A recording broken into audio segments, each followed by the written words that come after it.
Boa noite. O nosso grupo optou por fazer um vídeo mostrando o contexto sobre a Era Vargas e o governo provisório. Eu irei dar início à nossa apresentação falando sobre a Revolução de 1930 e o governo provisório.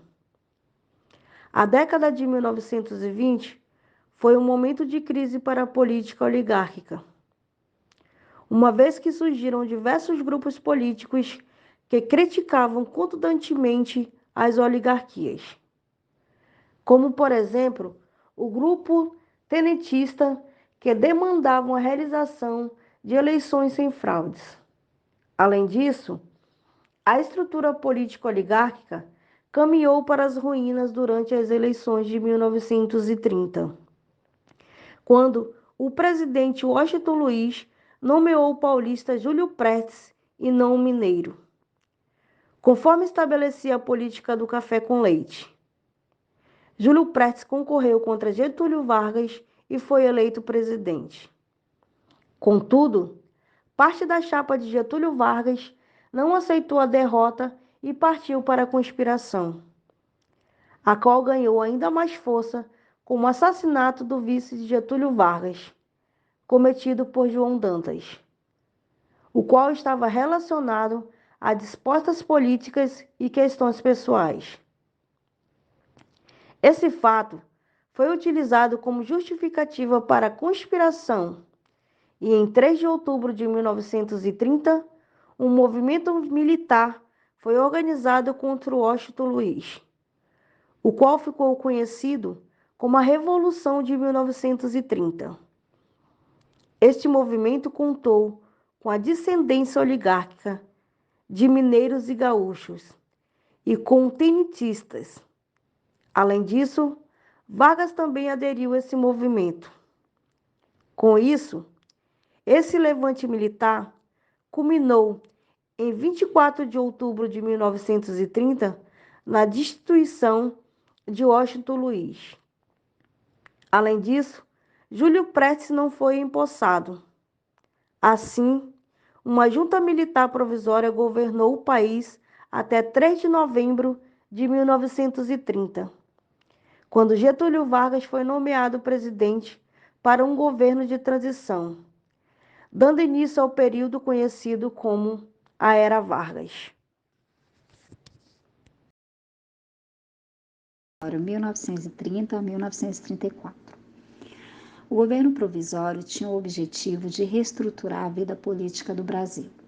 O presidente Getúlio Vargas eliminou os órgãos legislativos federal, estadual e municipal, iniciando o processo de centralização do poder. Devido à grande importância dos militares durante a Revolução de 1930, a presença dos tenentes nos principais cargos do governo marcaram o início da Era Vargas. E para anular a ação dos antigos coronéis e sua influência política regional, os tenentes do Exército foram designados representantes do governo para assumir o controle dos estados. A tensão entre os grupos de interesse e os militares então se estabeleceu. A oposição a Vargas teve sua concentração em São Paulo, onde os grupos de interesse locais convocaram o povo paulistano a lutar contra o governo, exigindo a realização de eleições para a elaboração de uma Assembleia Constituinte. Apesar da derrota das forças de oposição, Getúlio convocou eleições para a Constituinte. No processo eleitoral, as principais figuras militares do governo perderam espaço político devido ao desgaste gerado pelos conflitos paulistas. Em 1934, uma nova Constituição foi promulgada. A Carta de 1934 deu poderes ainda maiores ao Poder Executivo e adotou medidas democráticas e criou as bases de legislação trabalhista. Além disso, sancionou o voto secreto e o voto feminino. Através dessa resolução e com o apoio da maioria do Congresso, Getúlio Vargas garantiu mais um mandato. Revolução Constitucionalista de 1932. Foi um levante, uma insatisfação dos paulistas quanto ao governo provisório de Getúlio Vargas.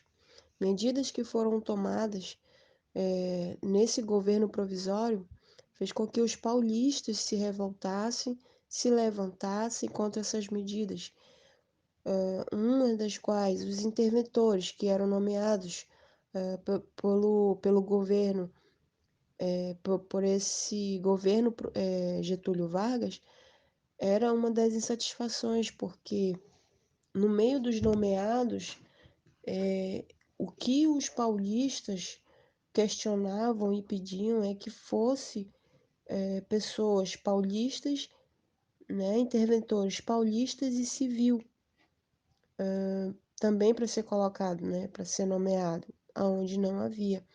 Outra questão também de revolta deles foi a questão cafeeira, onde Getúlio Vargas tornou a gestão cafeeira responsabilidade federal.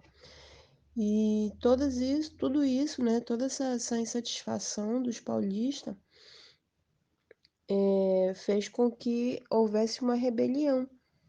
E com essa rebelião, com essa revolta, o que os paulistas esperavam, né? Esperavam o apoio dos mineiros e dos gaúchos para que se levantasse, né, contra essa insatisfação, mas infelizmente eles se viram ali lutando sozinhos. Então, no dia 9 de julho de 1932, aconteceu a rebelião dos paulistas. E essa rebelião foi dito o nome como Revolução Constitucionalista de 1932.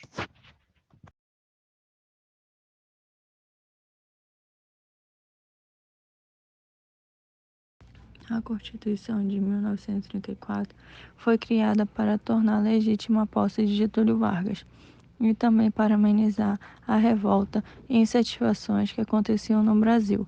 A maior dessas revoltas foi a tentativa de derrubada de Vargas, com a Revolução de 1932. Em novembro de 1933, uma nova Assembleia Constituinte foi criada por Vargas, pois até então não tinha. O Brasil ficou sem Constituição de 1930 a 1934.